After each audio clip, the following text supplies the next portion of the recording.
tulikuwa tunafanya kuchora mipaka. And I want to state very clearly that this followed due legal process. Ni kwa sababu committee ilikuwa appointed na act inasema ya kwamba the task force must only be in place for 2 years. Kwa hivyo wale walikuwa hapo 2014, by the time we were doing this in 2018 2019, miaka 2 ilikuwa imepita. So by law we had to gazette the new task force, which we did. Tukaweka kwa magazeti, public participation, tukahusisha watu wote.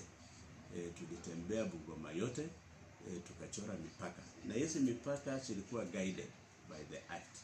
Ilisema ya kwamba mipaka ya village units inalingana na mipaka ya national sublocation by the year 2002 January. Kwa hivyo tulikuwa tumeshapewa parameters ya vile mipaka zitakuwa. Sasa sisi tulimaliza kuchora mipaka, tukamaliza hiyo report.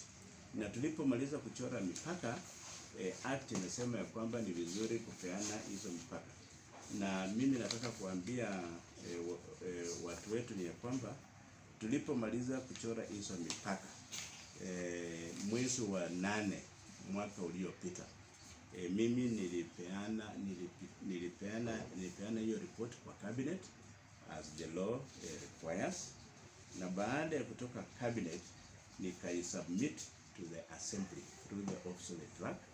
Nikawaandikia tarehe 23 mwezi wa 8 2019, nikapeana ile report.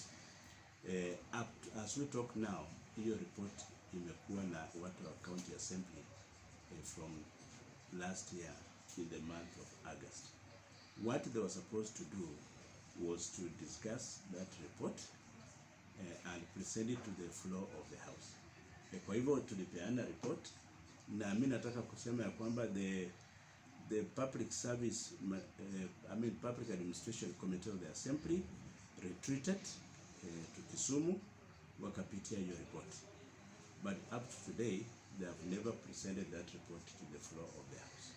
Na kulingana na sheria miezi 6 imepita, and some things come in force through default. So hiyo sisi ambayo tulifanya. Nataka pia kusema ya kwamba kulikuwa na last year mwezi wa 5 in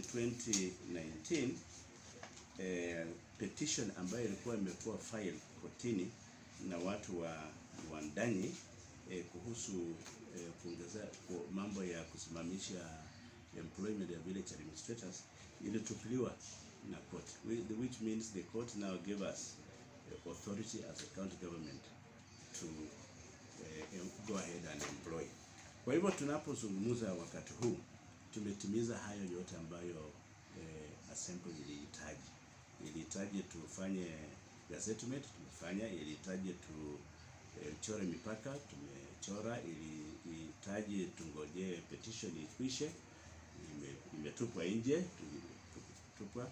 Ilihitaji tuwapatie report, tuwapatia mwezi wa 8 last year, wapitie, na ili wakimaliza kupitia watupatie uwezo. So we have been waiting all that time for the report. Na mwaka huu tulipoanza, because we did that last year, we say now by the time frame the committee will be able to finish discussing the report na watupatie ruhusa to end ahead to employ.